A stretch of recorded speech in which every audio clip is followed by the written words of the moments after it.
হাত যদি উঠায় দোয়া করেন তাহলে এই জায়গায় রাখতে হবে হাত, বুক পরিমাণ। 1488 আবু দাউদের হাদিস, এখানে হাত রাখতে হবে। কায়ামনো বাক্যে আল্লাহর কাছে বলতে হবে যেন আপনাকে ভিখারি মনে হয়, উপরে উঠানো যাবে।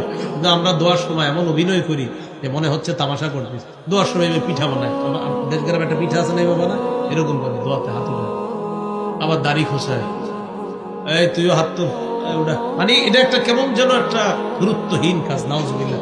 আপনি আল্লাহর কাছে কথা বলবেন এখন, সেইখানে আপনি কি করতেছেন? হাত এমন করতেছেন, দাড়ি খুঁটতেছেন, আপনি চুল খুঁটতেছেন, পাঞ্জাবি ঠিক করে, জামা ঠিক করে, হাত উঠে আবার ফোনে কথা বলে। ওই হুজুর মুনাজাত দিছে, তাড়াতাড়ি ওই না না মুনাজাত শেষ হয়ে যাবে। আচ্ছা ঠিক আছে, আমি মুনাজাতটা শেষ করে আইতেছি। মানে এটা কোনো, আরে আপনি আল্লাহর সাথে কথা বলতেছেন, আপনি এমন করতেছেন, আপনি না আল্লাহর সাথে কথা বলতেছেন, তো আপনি এমন করতেছেন। কথাগুলা কি সত্য? দোয়ার সময় দেখবেন মানে একদম কি করে না করে এরকম না করে, কায়ে মনোবাক্যে আমি ভিখারি, আমি কাঙ্গাল, এরকম। দুটি কথা মনে রাখবেন, মাখলুকের কাছে যত চায় মাখলুক রাগ হয়ে যায়, আর খালেকের কাছে না চাইলে খালেক রাগ হয়। মাল্লাম ইয়াসআলিল্লাহ ইয়াগদাব আলাইহি, যে আল্লাহর কাছে চায় না আল্লাহ তার উপর রাগ করে, মানুষের কাছে চাইলে রাগ করে। উনি আমারে 5-6 বার ডাক দেখে আমি চিন্তা করলাম এতবার ডাকেন কেন? আল্লাহ বলে আমারে না ডাকলে আমি রাগ করি, তুই আমারে ডাকস না কেন? তুই আমারে ডাকস না কেন? বিশ্বাস করেন আপনারা, আমারে ডাক দেন না, 5 বার ডাক দিবেন, 6 বারের সময় রাগ হয়ে যায়, এতবার ডাকেন কেন? আল্লাহ বলে তুমি আমারে ডাকো না কেন? আমরা ডাকলে রাগ হই, আল্লাহ না ডাকলে রাগ করি। 11 নাম্বার দোয়া করা, বেশি বেশি 2টা দোয়া করা রমজান। সবাই একবার করে নেই, বলেন আল্লাহুম্মা ইন্নী আসআলুকাল জান্নাহ ওয়া আউযু বিকা মিনান নার।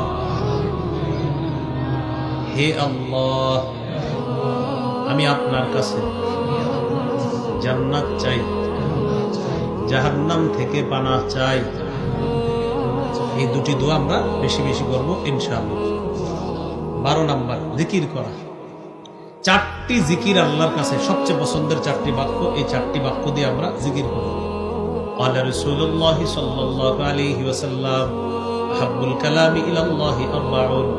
নবীজি বলেন আল্লাহর কাছে সবচেয়ে পছন্দের বাক্য হলো 4টি। 1 নাম্বার সুবহানাল্লাহ, আলহামদুলিল্লাহ, লা ইলাহা ইল্লাল্লাহ, আল্লাহু আকবার। এই 4টি জিকির আমরা বেশি বেশি করব। এর মধ্যে আপনি লা ইলাহা ইল্লাল্লাহর জিকির যেটা, এটাও সদা সর্বদা করতে পারেন। মা বোনরা রান্না করতেছেন, আপনি টেনশন করতেছেন, রান্নার সময় ছোট না লাগানো ছাড়া জিকির করা দরকার। ছোট লাগাইলে এটা একটা কষ্ট, রমজানে যদি মনে করেন তো ছোট লাগানো ছাড়া একটা জিকির আছে, সেই জিকিরটা কি আপনারা করেন, দেখবেন ছোট লাগবে না। লা ইলাহা ইল্লাল্লাহ করেন, এবার ট্রাই করে দেখেন ঠোঁট লাগে না। লা ইলাহা ইল্লাল্লাহ, লা ইলাহা ইল্লাল্লাহ, ঠোঁট লাগে? কষ্ট নেই, ঠোঁট লাগে না। লা ইলাহা ইল্লাল্লাহ ঠোঁট লাগে না, হ্যাঁ ট্রাই করে দেখবেন। লা ইলাহা ইল্লাল্লাহ ঠোঁট লাগে না। হাদিসে আসছে তিরমিজি 3592 নম্বর হাদিস, একবার যদি ইখলাসের সাথে কেউ লা ইলাহা ইল্লাল্লাহ পড়ে, ইল্লা ফুতিহাত লাহু আবওয়াবুস সামাই হাত্তা তুফজিয়া ইলাল আরশ, আসমানের সবগুলা দরজা খুলে দেওয়া হয় তার লা ইলাহা ইল্লাল্লাহ যেন আরশ পর্যন্ত পৌঁছে যায়। সুবহানাল্লাহ।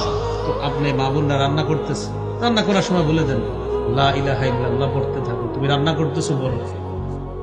তো আমরা রমজানের এই মাসগুলা ইবাদতের মাধ্যমে, এইভাবে জিকিরের মাধ্যমে কাটানোর চেষ্টা করবো ইনশাআল্লাহ।